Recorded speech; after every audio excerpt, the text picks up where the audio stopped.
Donc maintenant, je vais vous montrer, j'ai saisi les, les portes et fenêtres du rez-de-chaussée. Et là, ce que j'aimerais bien, c'est faire pareil pour le niveau 1, sachant que je n'ai pas encore saisi tous les murs. Donc l'idée, ça va être de prendre ce plan et je vais vous montrer comment marche la fonction copie. Donc je vais faire CTRL-C, je vais dans le niveau 1, et là, j'ai plusieurs options de copie. Regardez, quand je vais dans coller, surtout je ne fais pas ça, je vais là. Soit je colle depuis le presse-papier et je vais pouvoir le poser, soit j'aligne sur les niveaux sélectionnés. En général, c'est ce qu'on fera.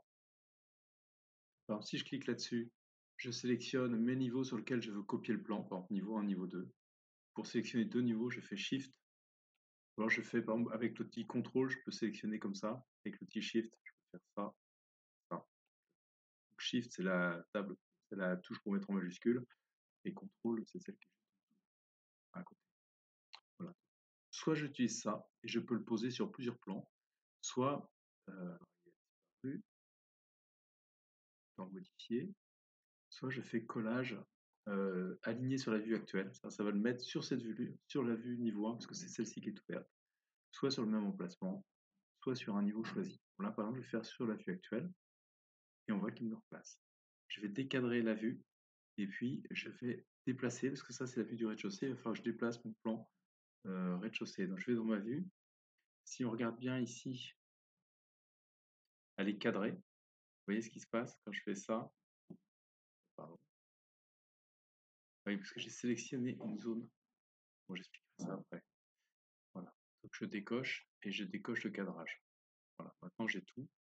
Et ce qu'il va falloir que je fasse, c'est que je prenne ce plan-là et que je fasse correspondre. Je vais le mettre un peu plus haut. On évitera de faire des bêtises. Et je vais faire correspondre les fils. Je vais faire aligner, comme au début. La file 28, par exemple, avec la file 28 qui est ici, je crois. Voilà. Et ensuite, j'aligne la file par exemple J avec la file J.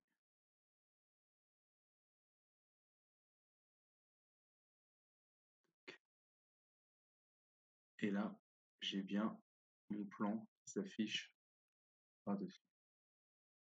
Voilà. Petite chose au niveau cadrage des vues, il y a quelque chose qui est extrêmement pratique si je reviens sur mon rez-de-chaussée. Donc juste, pardon, je finis ici. Donc là, il me reste à saisir ces murs-là et à saisir les ouvertures. Ça va aller assez vite. Et dernière chose ici, par exemple, vous voyez, j'ai des zones de cadrage. Les zones de cadrage, qu'est-ce que c'est? Par exemple, celle-ci, je vais la supprimer. Celle-ci, je vais la supprimer. Je vais n'en garder qu'une. Et celle-ci, je vais l'appeler pavillon.